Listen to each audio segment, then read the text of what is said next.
So it's August 2010. You're 24 years old, fresh out of a top-tier university. Right, a whole life ahead of you. Exactly. But you are lying flat on the grass in your childhood backyard in the Washington, D.C. suburbs. Which is, definitely not the dream scenario after college. No, definitely not. You've sent out, over 200 resumes in the middle of this brutal economic hangover from the Great Recession. Oh, man. Yeah, the 2010 job market was just devastating. Zero callbacks. None. Your parents, who, are very supportive, have graciously given you exactly 3 months to figure it out and move out. The ticking clock. Yeah, the pressure is on. It's a hot afternoon, and you're craving a Chipotle burrito. Just a simple burrito. But there is a severe, highly mathematical problem here. You're completely broke. Beyond broke. You check your phone to look at your bank app. Your savings account, the one you literally labeled "do not touch," has, 1 single penny in it. 1 cent. Wow. Yeah. And your checking account, $2.26. You can't even afford the side of guacamole, let alone the actual burrito. That's rough. And to make it worse, you're carrying $12,000 in credit card debt. So, what do you even do in that moment? You take a screenshot, you screenshot that $2.26 balance. Which is such a visceral, modern monument to hitting rock bottom. Mm-hmm. Just staring at a digital screen that tells you your net worth is effectively negative 12 grand. And you can't even buy lunch. Right. It's wild. It's this daily, time-stamped reminder of financial impotence.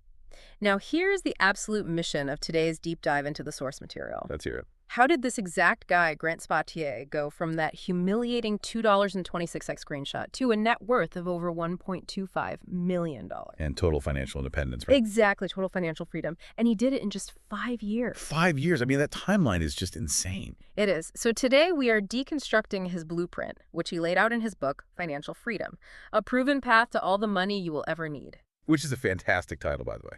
It really is. And I want to be hyper clear with you listening right now. We are not talking about, clipping coupons for 4 decades so you can afford to play golf on a Tuesday when your knees are giving out at age 65. Yeah, this isn't your standard penny-pinching advice. No. This conversation is designed for the ambitious professional. We are analyzing the mechanics of building wealth rapidly, launching scalable businesses, mastering high performance. And actually buying back your time. Right. Buying it back while you're still young enough to genuinely enjoy it. And the velocity is what really demands our attention here. I mean, 5 years to cross that $1 million threshold, that shatters almost every conventional timeline we're conditioned to accept. Totally shatters it. Because if we step back and look at the macro environment, we have to confront a very uncomfortable truth. The traditional narrative about retirement is a mathematical failure for the modern American. It's completely broken. It is. The entire post-war blueprint, where you work corporate job for 40 hours a week for 40 years. You save your 5 to 10%. Right. You funnel it into a target date 401k fund, and you just trust the system to take care of you. But that system is completely buckling under the weight of modern inflation. Not to mention stagnant real wages. Exactly. And the sheer rising cost of living. It just doesn't work anymore. I look at that standard advice, the packet HR hands you on your first day of work in that sterile conference room, and I really have to wonder who actually benefits from it. Well, it's definitely not the employee. Because the math feels incredibly fragile. It assumes a linear, uninterrupted 40-year career with, 0 health crises. 0 layoff. Right. 0 periods of extended unemployment. And a perfectly stable macroeconomy, which, doesn't exist. It doesn't. That advice benefits the corporate structure. That traditional framework is fundamentally designed to keep a highly skilled workforce on the treadmill until they hit standard retirement age. Which keeps them dependent. Exactly. Which is why the first major paradigm shift in the text requires us to completely redefine how we value our 2 most fundamental resources. Time and money. Right. We operate in a society that treats money as this incredibly scarce, finite resource that must be hoarded and protected at all costs. While simultaneously treating our time as if it were infinite. Yes. Yes. We casually throw away hours and days. Oh. But the book forces a total reversal of this perspective. Money is, by definition, an infinite and fungible resource. Global central banks literally print trillions of dollars into existence. Exactly. Capital is constantly moving, constantly regenerating. There is no theoretical ceiling on the amount of capital you could attract or generate. But time is the ultimate hard constraint. I mean, the text notes the average adult has roughly 25,000 days to live. That's it. That's the inventory. 25,000 units. When you contextualize life that way, sitting in a fluorescent-lit cubicle doing busy work for a boss you don't respect, it isn't just a way to earn a paycheck. You're actively liquidating your finite days. Right. You are trading this 25,000 days for a resource that the government can just print on a whim. It completely reframes the concept of a salary. You aren't just selling your skills. You are selling pieces of your life that you can literally never buy back. Okay, let's unpack this a bit more. To really stress test why the traditional model is so insidious, we should look at a specific case study from the book. Oh, the Travis example. Yes, Travis. He is the quintessential avatar for the modern American dream operating exactly as advertised. He's a fascinating example because on paper, he is absolutely winning. Yeah, he's 45, working as a project manager, pulling in about $60,000 a year. Pretty solid middle-class income. Yep. He just financed a $500,000 house, dropped $150,000 on a massive kitchen addition, and has 2 brand new cars sitting in the driveway. Living the dream, right. So he thinks, and he proudly explains that he has been doing the right thing financially. He has diligently saved 5% of his income for retirement every single year for 2 decades. And in almost any suburban neighborhood in the U.S., Travis is considered highly successful. He followed the HR packet instructions to the letter. But when you pull out the spreadsheet, Yeah, when you run the actual projections, the illusion just collapses. run the math for us. Okay, so if he makes $60,000 and saves 5%, that's $3,000 a year. Over 20 years, he has contributed $60,000 total. Which isn't much over 2 decades. It's really not. Even if we assume a generous corporate match of 3% and a steady 7% annualized return in the broader stock market, the magic of compounding is severely bottlenecked by that tiny principle. Because you have to have money to make money. Exactly. So over a full 40-year career, Travis is on track to have roughly $470,000. Wait, but isn't saving 5 to 10% what every standard HR department and mainstream financial planner tells Americans to do? Yes, exactly. And to play devil's advocate, almost $500,000 is a significant amount of capital. For someone who only ever put away $3,000 a year, rowing that to $470,000 sounds like a victory for compounding interest. Well, it is a victory for the math of compounding, sure. But it is a devastating loss for his actual purchasing power. Because of inflation? Right. We have to factor in the silent thief in the room. Yeah. What does $470,000 actually buy 40 years from now? Probably not much. Just look at historical data. Look at the price of a standard American home, or a college education, or even just basic groceries in 1980 versus today. The prices have skyrocketed. So that $470,000 won't even come close to sustaining Travis and his wife through a potentially 30-year retirement. Especially when you factor in the massive debt load he's carrying to finance that kitchen addition and those depreciating cars. Exactly. That 5% rule doesn't create freedom. It creates dependency. It ensures you have just enough to survive, provided you work until you are 65. It's literally an engineered treadmill. So if the 5% savings rule is mathematically obsolete for anyone who wants out early, we have to look at the alternative mechanism. The mechanism the author used to accelerate his timeline. Right. He anchors this on a concept called the enterprise mindset. And this transition to the enterprise mindset is, honestly, the psychological hinge of the entire book. Most people approach their personal finances like a distressed municipality. Like a bankrupt city. Yeah, they focus entirely on austerity. Cutting the budget, restricting spending, clipping coupons, turning off the AC in the middle of summer. Just miserable stuff. But you can only cut expenses so much before you hit the absolute floor of human survival. You still need shelter, you need calories, you need healthcare. Right, you can't budget your way to zero expenses. Exactly. A successful business, an enterprise, does not grow simply by turning off the office lights at 5:00 p.m. An enterprise focuses relentlessly on top-line revenue growth. Generating more cash. Yes. Yeah. It focuses on maximizing the return on investment, the ROI, of every single hour it operates. You literally treat yourself as a corporation, which changes the entire dynamic of how you view your income. It's a total shift. Because if you are operating under austerity, your salary is a fixed pie, and you are just arguing over the slices. But under the enterprise mindset, the pie can be expanded infinitely. Look at someone like Warren Buffett, or any major capital allocator. Because they have detached their earning potential from their physical labor, they generate massive returns continuously.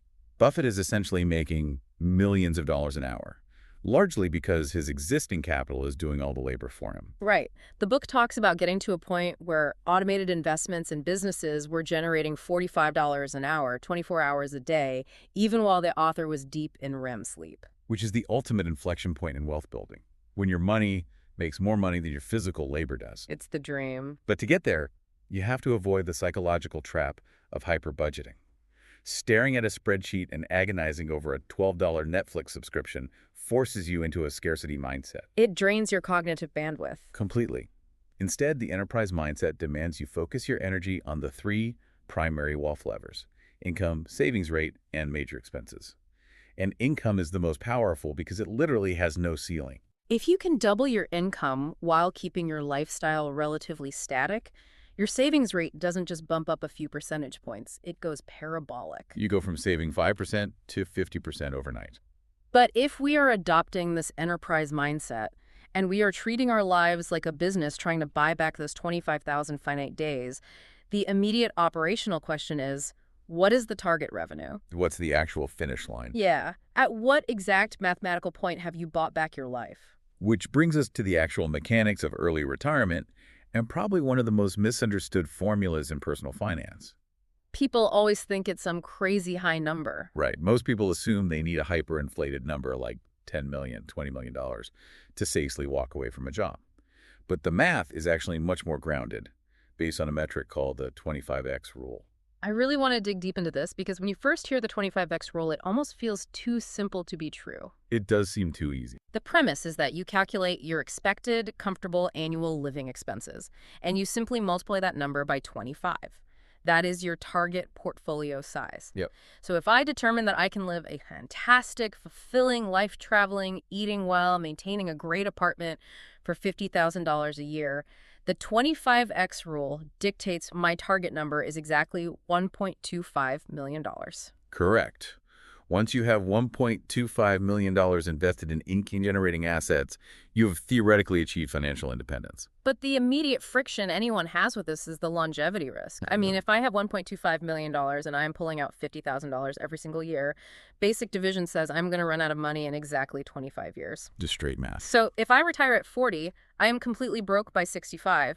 How does this actually survive a 50-year timeline? Well, this is where we have to unpack the inverse of the 25x rule, Yeah. which is the 4% safe withdrawal rate. And this isn't just a theory, it is anchored in rigorous economic analysis. A Trinity study, right? Yeah. Most notably, the Trinity study, yeah. In the late 1990s, finance professors at Trinity University ran massive Monte Carlo simulations.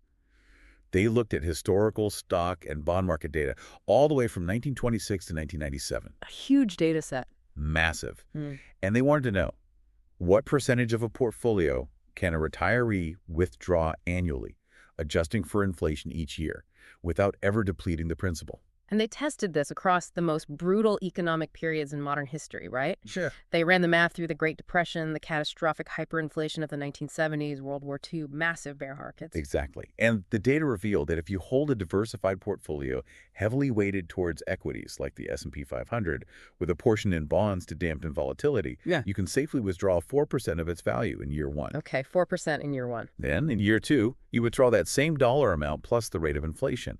If you maintain that disciplined withdrawal rate, your portfolio has an overwhelmingly high probability of surviving indefinitely. Because the market keeps growing. Right. Historically, the U.S. stock market returns roughly 7 to 10% annualized over long durations. So if the market is growing at 7% and you are only extracting 4%, the delta, that remaining 3%, stays invested. It compounds. It compounds, it grows, and it acts as a permanent shield against future inflation. But I know financially literate listeners are already stress testing this in their heads. The Trinity study ended its dataset in 1997. A lot has happened since 1997. Exactly. Since then, we have lived through the dot-com bubble bursting, the 2008 global financial crisis, a global pandemic, and recent massive spikes in inflation. Does a flat 4% withdrawal rule actually survive modern sequence of returns risk? It's a great question. Because if I retire tomorrow and the market tanks 30% next year, taking 4% out of a decimated portfolio sounds like a total death spiral. That is the exact vulnerability of the 4% rule, and is why the author, and honestly, many modern financial analysts, advocate for a slightly more conservative buffer today. Sequence of returns risk is scary. It is. The danger of experiencing a massive market crash in the very first few years of your retirement is the biggest threat to this math. If the market drops 30% in year one and you still pull out your fixed $50,000, you are liquidating a huge chunk of your assets at rock bottom prices. Which permanently damages the portfolio. Exactly. To mitigate this, it's suggested to aim for a 3% or 3.5% withdrawal rate, which mathematically means saving 30 to 33 times your annual expenses instead of 25. So a slightly bigger nest egg. Right. And you should also strongly maintain a cash buffer, perhaps 1 to 2 years of living expenses in a high-yield savings account. Ah, so you don't have to sell when the market is down. Precisely. If the market crashes, you live off the cash. You don't sell your stocks at a loss, you give the market time to recover. It's about building operational redundancy into your personal enterprise. But here is the most counterintuitive, mind-bending truth hidden in this math, and it completely subverts how we think about aging and savings. It really does. We are conditioned to believe that if you want to retire early, say at 35 instead of 65, you need vastly more money because you have to fund 3 extra decades of life. It seems logical. But the text proves the exact opposite is true. The younger you are, the less money you actually need to have saved before you can pull the trigger. It feels like a paradox, but it is the purest distillation of compounding interest. It really just comes down to the runway you provide your capital. Walk us through the mechanics of that, because that is a massive conceptual breakthrough for a lot of people. Sure. So imagine you hit your target number of $1 million at age 30. You quit your job. You start withdrawing your 3.5 to 4% to live on. Okay, I'm 30 and free. Despite your withdrawals, the vast majority of that $1 million is still sitting in the market. Because you are only 30 years old, that core principle has another 30 or 40 years to ride the overarching upward trajectory of the global economy. Just riding the wave of American business. Exactly. Even accounting for recessions, that underlying asset continues to compound. By the time you reach traditional retirement age at 60 or 65, you haven't just maintained your $1 million. It's grown. Massively. That principal could easily have swelled to $3, $4, or $5 million. Yeah. You gave the capital decades to snowball. Wow. Conversely, if you hit $1 million at age 65, you just don't have that massive, multi-decade compounding runway ahead of you.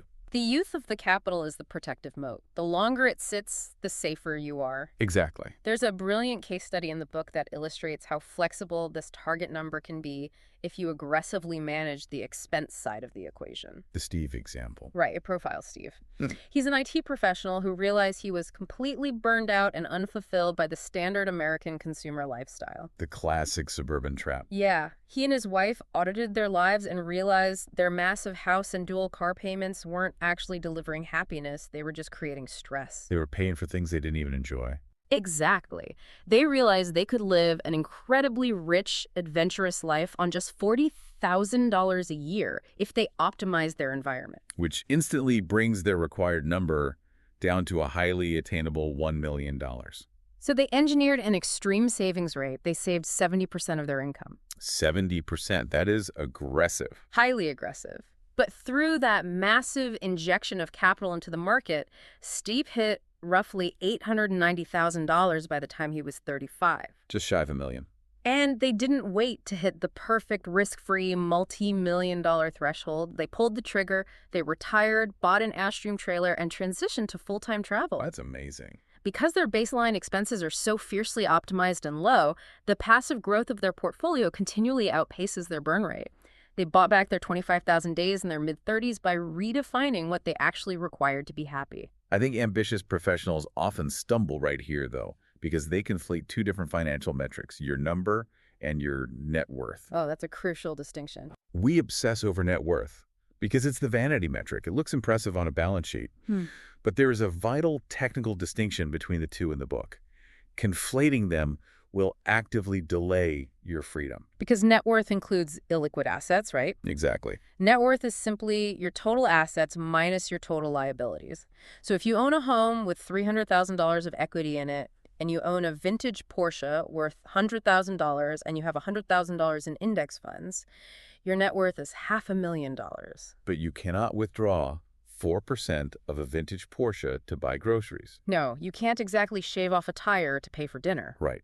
And you can't easily slice off a piece of your home equity to pay your utility bill without taking on new debt through a HELOC or selling the property entirely. It's trapped capital. Your number strictly refers to your liquid income-generating investments. This is your stock portfolio, your index funds, your bonds, and potentially the passive cash flow from real estate. The actual engines. Yes, those are the engines. Net worth is a great scorecard for your overall financial health, but you only achieve true financial independence when your liquid assets cross that 25x threshold. Yet the author still strongly advocates for tracking your net worth obsessively, almost daily, not as the finish line, but as a behavioral hack. Gamification. Exactly. If you log into a platform every single morning for 5 minutes and track the delta of your net worth, it gamifies the process of wealth building. It creates an immediate psychological feedback loop. Which is so powerful for habit forming. When you decide not to buy a piece of consumer garbage you don't need and you route that $100 into an investment account instead, you literally see your scorecard tick up the next day. It replaces the dopamine hit of spending money with a dopamine hit of building capital. It reinforces the enterprise mindset on a neurological level. You start finding joy in the accumulation of options rather than the accumulation of things. Which brings us to a massive logistical hurdle. Let's hear it. Knowing the math is inspiring. Calculating that you need $1.2 million to be free is a great intellectual exercise. But if you are currently making an average salary, how do you actually source the capital to invest? Right. Where does the actual cash come from? If the goal is to hit this in 5 to 10 years, a standard 5% savings rate won't mathematically work. We need massive amounts of seed capital, and we know we can't get there just by cutting out $3 coffees. No, skipping lattes won't make you a millionaire in 5 years. This requires us to fundamentally hack our biggest expenses and ruthlessly optimize the 9-to-5 job we already have. And this requires introducing another crucial mental model from the book, the real hourly rate. We are terrible at evaluating what consumer goods actually cost us because we measure them against our gross salary, which is largely fiction. It really is fiction. If my employment contract says I make $40 an hour, I cognitively assume my time is worth $40 an hour. But it isn't. You have to aggressively audit the hidden drag on that number. First, you strip away federal, state, and local taxes. That $40 is immediately $30. The government takes its cut first. Then, you have to calculate the unpaid time and capital required simply to maintain the job. How many hours a week do you spend commuting? For most people, that's at least an hour a day. That is unpaid labor dictated by your employer. How much capital do you deploy on gas, train tickets, professional attire, or dry cleaning? It adds up fast. What about the exorbitant cost of convenience foods because you were too exhausted to cook after a 10-hour shift? What about the money spent on temporary escapism like expensive weekend drinks or vacations just to decompress from a job that drains you? You're just paying to recover from work. When you aggregate the money you spend to actually go to work and the unpaid hours work steals from you, your theoretical $40 an hour might effectively yield a real hourly rate of just $15 an hour. This completely fractures the consumer illusion. The book applies this real hourly rate to the concept of lifestyle inflation, and it is devastating. It really changes how you look at a price tag. Let's look at the classic American status symbol, upgrading your car. Let's say you get a promotion and decide to reward yourself by financing a $60,000 luxury SUV. A very common move. Very common. If you assume you make $40 an hour, you might rationalize that the car costs about 1,500 hours of work. But if you apply the real hourly rate, let's say it's actually $20 an hour after taxes, commute, and work-related expenses, that $60,000 piece of depreciating metal costs you 3,000 hours of your life. Assuming a standard 2,000-hour work year, you are trading 1.5 entire years of your finite existence on this planet for leather seats and a logo on the steering wheel. 1.5 years. 1.5 years where you have to wake up to an alarm, sit in traffic, and attend pointless meetings, entirely dedicated to paying for that single vehicle. When you force every purchase through the filter of your real hourly rate, the question shifts from, can I afford the monthly payment, to, is this luxury SUV genuinely worth surrendering 18 months of my actual life? And most of the time, the answer is an immediate no. Exactly. This is the behavioral economics of why traditional budgeting diets fail. They focus on the wrong metrics. The author argues that we have a finite reservoir of daily willpower. Decision fatigue is real. If you exhaust your decision-making energy agonizing over whether to buy a $4 artisanal coffee, you will experience decision fatigue and likely blow your budget on something massive later. Like a car. Right. If the small coffee brings you high-leverage joy, buy it. Automate it. Do not waste cognitive bandwidth on pennies. Save the willpower for the structural wealth levers. Yeah. The single biggest destroyer of wealth for the American professional is housing.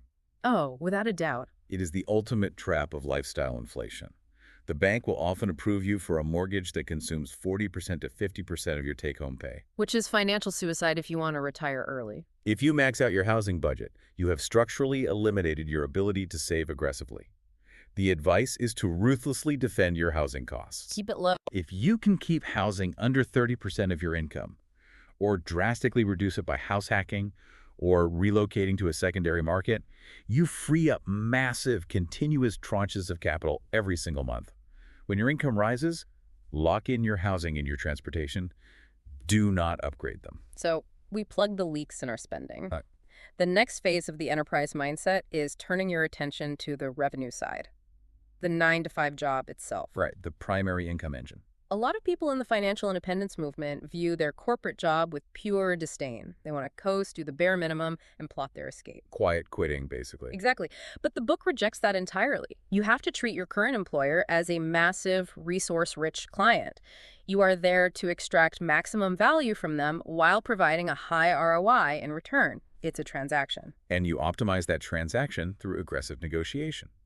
First, you negotiate for remote work flexibility. Which is huge for saving time. This is less about comfort and entirely about reclaiming time. If you eliminate a 1-hour commute each way, you instantly reclaim 10 hours a week. That's almost a part-time job in itself. That is 10 hours you can deploy into building a scalable side business. You are essentially getting your employer to give you back time to build your escape pod. Brilliant. Second, you must actively track your market value and aggressively negotiate your base salary. Do not wait for the standard 3% cost of living increase, which rarely even paces inflation. You have to demand what you're worth. Quantify the revenue you bring to the company, research what competitors are paying for your role, and demand market rate. And crucially, you have to exploit the corporate benefits package, specifically the 401k match. I'm consistently shocked by how many intelligent professionals ignore this. It's literally free money. It is. If your employer offers a 4% or 5% match on your retirement contributions and you are not contributing enough to capture it, you are declining a part of your total compensation package. You're just handing money back to the company. The employer match is the only legal, guaranteed 100% return on investment available in the financial universe. If you put in $5,000, they put in $5,000. You double your money on day one, before the market even opens. It is financial malpractice to leave that on the table. It really is. But we have to acknowledge the ceiling of this strategy. Right, the salary only goes so high. You can negotiate your salary, you can capture the 401k match, and you can keep your rent low. Oh. But a W-2 salary is inherently capped. Your compensation is inextricably linked to the amount of hours you can physically work and the arbitrary budget of your department. Even an executive hits a wall eventually. Exactly.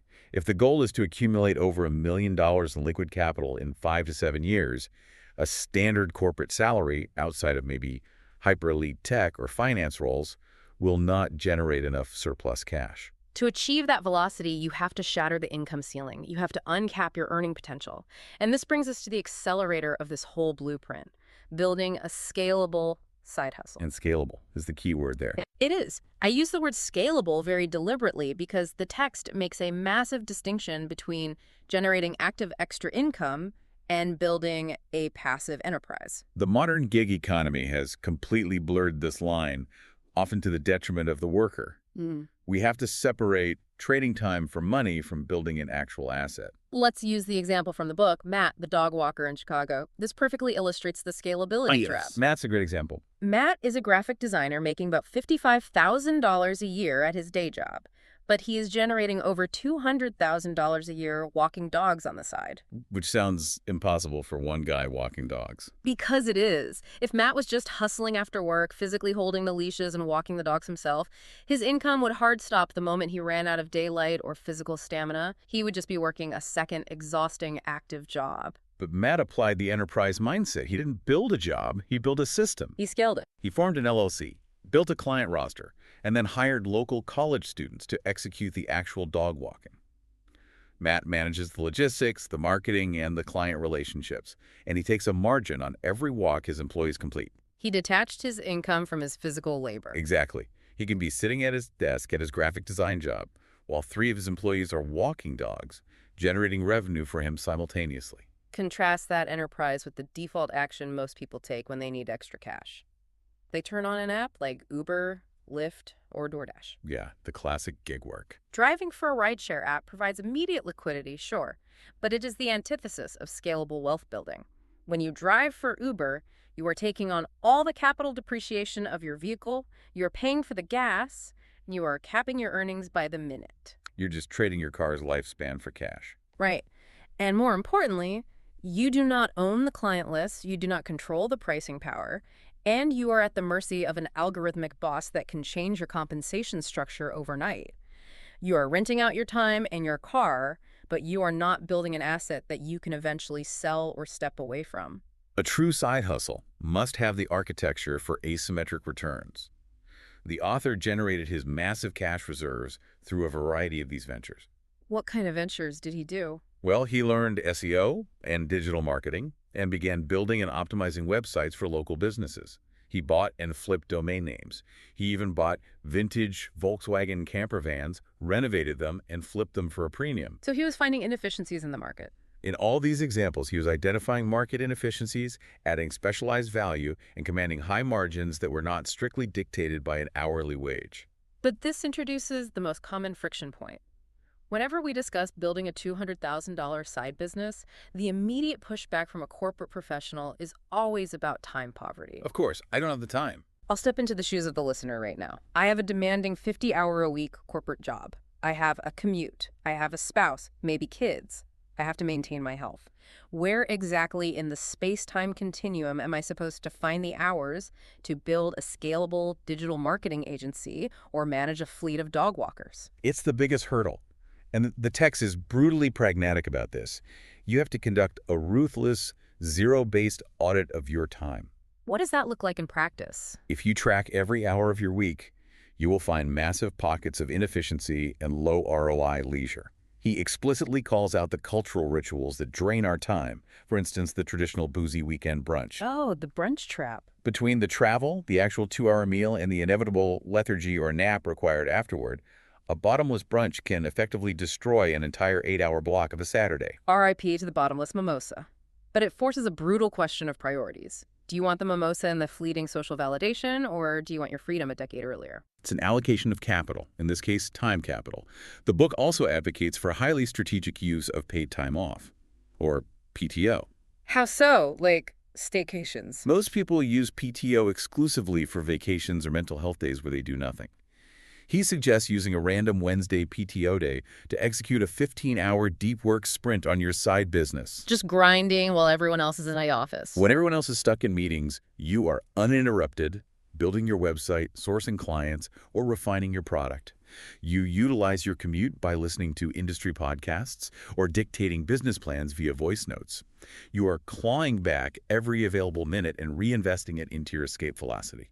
And when you do finally launch this service or product, beginners almost universally fall into a massive psychological trap regarding pricing. Imposter syndrome takes over. Underpricing is so common. You think, I'm just starting out, I need to build a portfolio, I should charge a low hourly rate to guarantee I get the client. But the book argues this is entirely backwards. The behavioral economics of pricing are fascinating because human beings are deeply irrational when assessing value. We assume that if we are cheaper, we will get more business. The Walmart approach. Right. But in the B2B world or high-end service world, price implies value. It acts as a signaling mechanism. If a business needs a new e-commerce website and you quote them $500, they will inherently assume your work is low quality because the market rate for a professional site is $5,000. You actually scare them away by being too cheap. By underpricing, you actually trigger suspicion. You become a Veblen good. The higher the price, the more they want it. There's an incredible heuristic for this in the text. If you present your proposal to a client and they agree to your price instantly, without even a minor wince or a counteroffer, You left massive amounts of money on the table. You are too cheap. You want a little pushback. You want them to feel a slight sting, to push back just a tiny bit, but ultimately recognize the value and sign the contract. Premium pricing not only increases your margins, it filters out nightmare clients who haggle over pennies. And it allows you to take on fewer clients while making more money, freeing up your time. So if we synthesize the blueprint up to this point, Yeah. you have optimized your housing, you're extracting maximum value and matching funds from your 9 to 5, and you have built a scalable side hustle that commands premium pricing. You are now generating massive tranches of surplus cash every month. Which introduces a completely new problem. Hmm. You have piles of cash. If you just leave $50,000 sitting in a standard Chase checking account, you are actively losing wealth. Because of inflation. Inflation is silently eroding its purchasing power every single day. Cash is not a safe haven. Over a long enough timeline, cash is a guaranteed depreciating asset. It must be deployed. It must be sent out into the market to work for you. And this requires a fundamental understanding of what investing actually is. The psychological barrier here is that a massive portion of the population views the stock market as a casino. They think it's just gambling. They believe investing is about gambling on the right ticker symbol, timing the market perfectly, or paying an expensive man in a suit to pick secret high-performing stocks for them. We have to strip away that mystique. Investing is not gambling. Gambling is risking capital on an event with negative mathematical expectancy. Investing, specifically in equities, is purchasing fractional ownership in profitable, growing American and global corporations. You are buying a slice of the actual economic engine that produces goods, services, and profits. But the impulse to try and beat that market is overwhelming for a lot of people. People want to find the next NVIDIA, the next Apple, before it explodes. They want alpha. Everyone wants to be the genius who called the next big thing. But the data on active stock picking, even by highly educated Wall Street professionals, is completely devastating.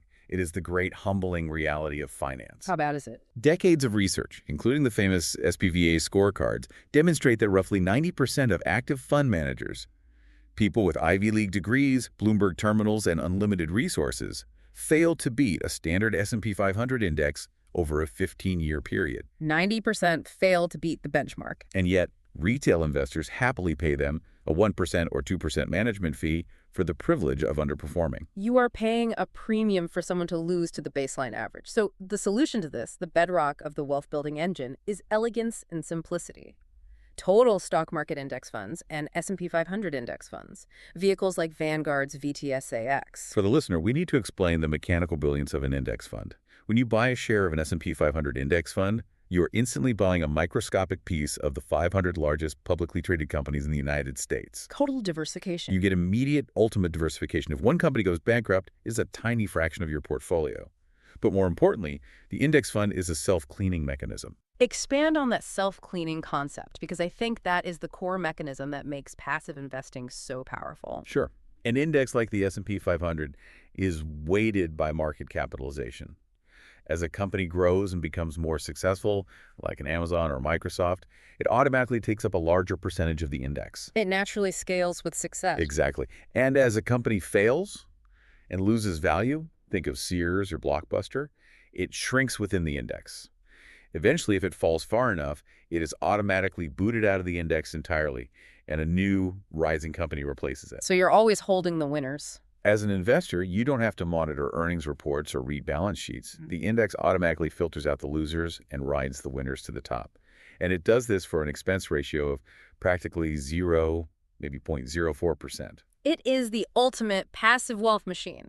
Now, in the interest of full transparency regarding the author's specific journey, the text does reveal that he didn't just use index funds. No, he didn't. He took some concentrated bets. He allocated a portion of his early capital to individual stocks that he fiercely believed in based on his own professional expertise in the digital space. He made concentrated bets on companies like Amazon, Apple, and Facebook early on. And those were massive winners. And full disclosure, those active, highly concentrated bets paid off massively and significantly accelerated his specific timeline to $1 million. And this is where we have to issue a massive blinking red warning light about survivorship bias. Yes, please. For every Grant Sabatier who made a concentrated bet on Amazon a decade ago and hit a grand slam, there are tens of thousands of retail investors who went all in on Enron, Lehman Brothers, or a speculative biotech company that went to absolute zero. It's survivor's bias in its purest form. Concentrated stock picking introduces catastrophic idiosyncratic risk. The text itself acknowledges this and dictates that broad index funds must be the bedrock of your strategy. If you possess the psychological need to pick individual stocks, you should restrict it to a sandbox portfolio, maybe 5% to 10% of your total liquid net worth, money you are entirely prepared to lose without it derailing your financial independence timeline. Fair warning delivered.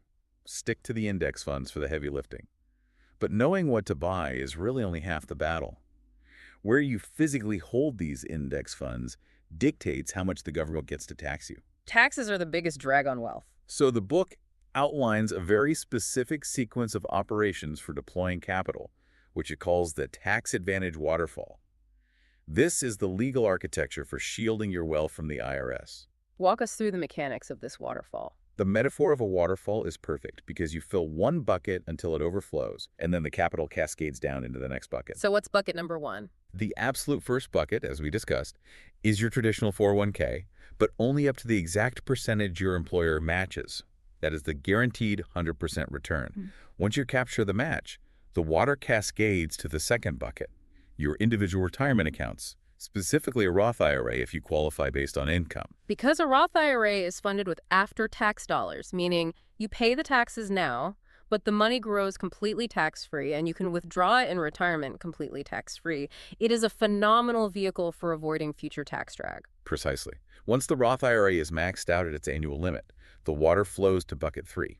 And this bucket is the absolute superpower for anyone executing the side hustle strategy we talked about, the SEP IRA. Simplified employee pension. The name sounds incredibly bureaucratic, but the mechanism is vital. How does it work? If you are generating 1099 freelance income or revenue from a sole proprietorship or LLC like your scalable dog walking business or digital marketing agency, you are classified as a business owner. And business owners get better tax laws. A SEP IRA allows business owners to contribute a massive percentage of their net earnings into a tax-deferred retirement account.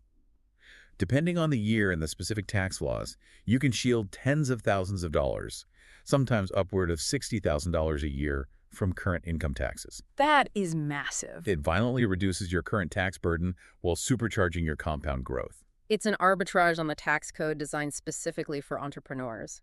And finally, once the 401k, the Roth, and the SEP IRA are completely maxed out, any remaining cascading cash flows into bucket 4, a standard taxable brokerage account. Which has no contribution limits.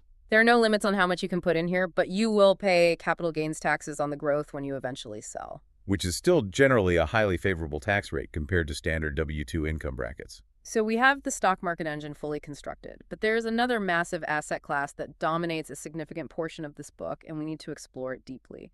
Real estate. Ah, real estate. People either love it or they hate it. I often hear pushback on this. If the stock market historically averages a 7% to 10% return, and it is the ultimate passive asset, I literally just click a button on my phone to buy Vanguard and I never have to think about it again, why on earth would anyone want to introduce the massive headache of physical real estate? It is a lot of work. Why deal with late-paying tenants, broken water heaters at 2 a.m., and 30-year mortgages? The answer is entirely predicated on a 3-letter acronym. OPM, other people's money. Yeah. The true power of real estate is not necessarily the asset itself. It is the financial leverage you are legally allowed to apply to it. Let's do a deep dive into the math of leverage, because this is where real wealth acceleration happens. When you want to buy $100,000 worth of an S&P 500 index fund, you generally have to deploy $100,000 of your own cash. It's a 1-to-1 ratio. You got to have the cash to buy the stock. But the U.S. banking system allows retail investors to purchase real estate with a fraction of the total cost. If you are buying a primary residence, you can often secure a mortgage with an FHA loan by putting as little as 3.5% down. Let's use clean numbers. You want to buy a $300,000 property. You only need to put down roughly $10,000 of your own capital. The bank fronts the other $290,000. Exactly. So you control a $300,000 asset for 10 grand. Now let's say the real estate market is relatively average and the property appreciates by 5% over the next year. 5% of the total asset value, $300,000, is $15,000. Your property is now worth $315,000. But remember, you only invested $10,000 of your own cash. You just generated a $15,000 return on a $10,000 investment in a single year. That is a 150% cash-on-cash return. You are capturing the appreciation on the bank's money, not just your own. That leverage multiplier is staggering.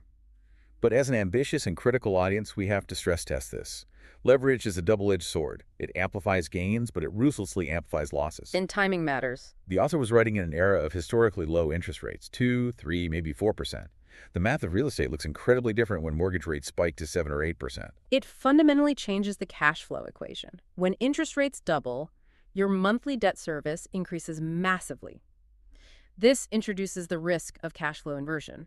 Where the rent you can realistically charge a tenant no longer covers the mortgage, the property taxes, the insurance, and the maintenance. And then you're subsidizing the property out of pocket. If you are leveraged to the hilt in a high-interest environment and you experience a vacancy or a major capital expenditure like needing a $15,000 new roof, real estate ceases to be a passive investment and quickly becomes a massive financial liability. Which is why the book doesn't just advocate for buying random investment properties. It leans heavily into a specific strategy called house hacking. House hacking is the ultimate mitigation of risk for a first-time investor. Instead of buying a single-family home to live in, you purchase a multi-unit property, like a duplex or a triplex, using that same low-down payment primary residence loan. You live in one unit and you rent out the other units. And the rental income from your tenants pays down the mortgage, the taxes, and the insurance. If you run the math correctly, you are essentially living for free. You have completely eliminated your largest monthly expense housing while simultaneously building equity in an appreciating asset using your tenants' money. And we absolutely cannot overlook the massive tax loophole built into U.S. real estate for primary residences.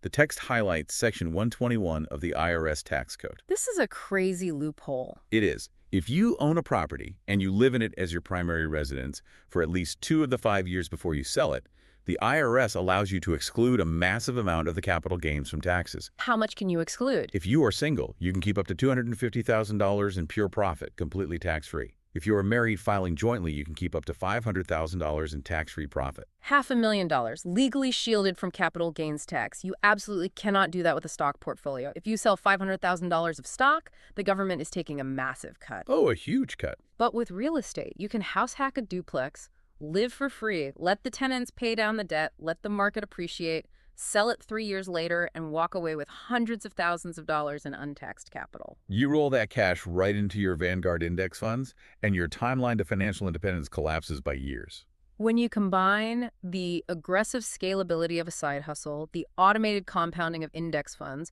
and the leveraged, tax-advantaged equity of real estate, you have constructed a multi-engine wealth machine. It's no longer a question of if you will hit your target number, but simply a matter of when. Which brings us to the final phase, the outro, the final glide path. Let's envision the scenario. You have executed the blueprint. You hacked the corporate job. You scaled the digital marketing side hustle. You funneled the cash through the tax advantage waterfall. You successfully house hacked a duplex. You are tracking your liquid net worth every morning. Right. And one random Tuesday, you log in and your liquid investments officially cross the threshold of 25x your optimized annual expenses. You hit the number. The mathematical anxiety completely vanishes. But how do you actually transition? How do you access the capital to buy groceries tomorrow without triggering a nightmare scenario with the IRS? The extraction phase requires just as much strategic architecture as the accumulation phase. You cannot simply log into your 401k or traditional IRA at age 35 and hit withdraw. They will penalize you. If you pull money out of traditional tax-deferred retirement accounts before the legal age of 59 and a half, the IRS hits you with a brutal 10% early withdrawal penalty on top of your standard income tax rate. That penalty will destroy your 4% safe withdrawal math. So if my money is locked behind a temporal firewall, how do I actually fund my life in my 30s and 40s? You utilize a strategic sequence of drawdowns.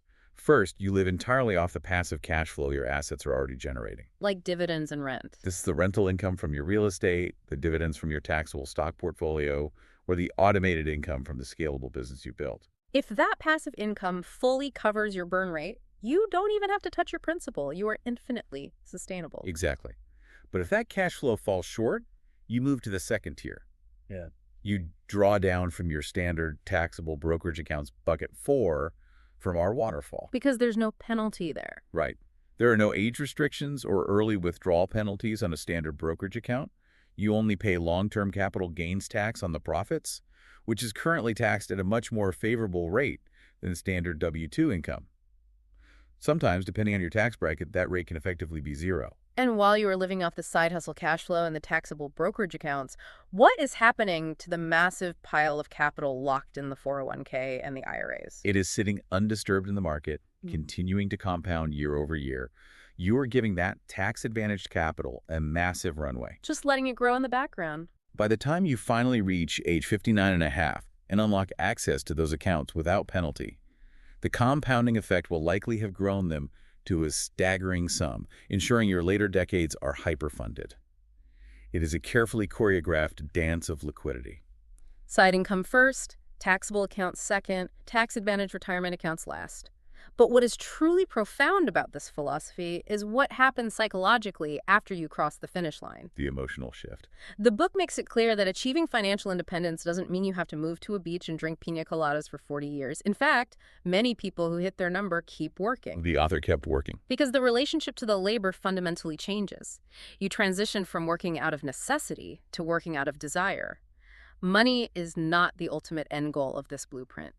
A spreadsheet with $2 million on it or a vault full of gold coins does absolutely nothing for the human soul. Money is simply a utilitarian tool. Its highest and best use is not to buy luxury cars or status symbols. Its highest use is to buy back your autonomy. It buys the ability to walk away from a toxic boss. It buys the ability to pivot into a lower-paying career that you are deeply passionate about. It buys the bandwidth to volunteer, to travel, to be physically present for your children, and to sleep peacefully without the physiological panic of impending credit card bills. It provides absolute optionality, and if we zoom out to the widest possible macro lens, we have to recognize the unique position we are in. We're very privileged. The text notes that the median global income is shockingly low, around $1,200 to $1,500 a year, depending on the metric. If you are earning $35,000 or $40,000 a year, you are sitting in the top 1% of global income earners. We, specifically those of us operating within the U.S. economic framework, have an unprecedented historical opportunity. We have access to the greatest compounding machines ever invented. The U.S. stock market, low-cost index funds, leveraged real estate, and a digital economy with zero barriers to entry for scalable entrepreneurship. We have the tools to architect our own freedom, to recognize that privilege, to have access to these mechanisms, and to actively choose to ignore them, to resign yourself to a cubicle for 40 years, simply because it is the default path of least resistance, is a profound tragedy of wasted potential. It's a total surrender of those 25,000 finite days. Which brings me to a final provocative thought I want to leave you with as we wrap up this deep dive into the source material. We have spent this entire hour discussing financial independence through the lens of ambition and optimization. The idea of money buying back your time to pursue your passions. But look at the trajectory of the modern economy. We are standing on the precipice of a technological revolution. As artificial intelligence, machine learning, and advanced automation begin to rapidly deploy across the corporate landscape, the value of traditional white-collar human labor is going to face unprecedented deflationary pressure. That's a scary reality. Tasks that used to command a $100,000 salary might soon be executed by an algorithm for pennies. So, I leave you with this question. Is achieving financial independence no longer just a luxury for the ambitious? Wow. As the half-life of our professional skills gets shorter and shorter, is building a portfolio of assets that generate passive income actually transitioning from a life hack into a necessary survival strategy for the future? That is a chilling but absolutely vital reframing of the stakes we were playing for. Something heavy to mull over on your commute tomorrow. Remember where we started this conversation. A 24-year-old staring at a screenshot of $2.26, unable to afford a burrito. The systemic HR packet isn't going to save you. The target date fund and the 5% rule aren't going to save you. But the architectural blueprint to build your own enterprise is right in front of you. Take action today. Log into your accounts, calculate your liquid net worth, calculate your 25x number. Take 5 minutes to establish your baseline. And perhaps go to a site like futureremoon.org and send a scheduled email to yourself 5 years from today. Ask your future self if you applied the enterprise mindset or if you just coasted. Ask yourself if you spent your 25,000 days well. We'll see you on the next Deep Dive.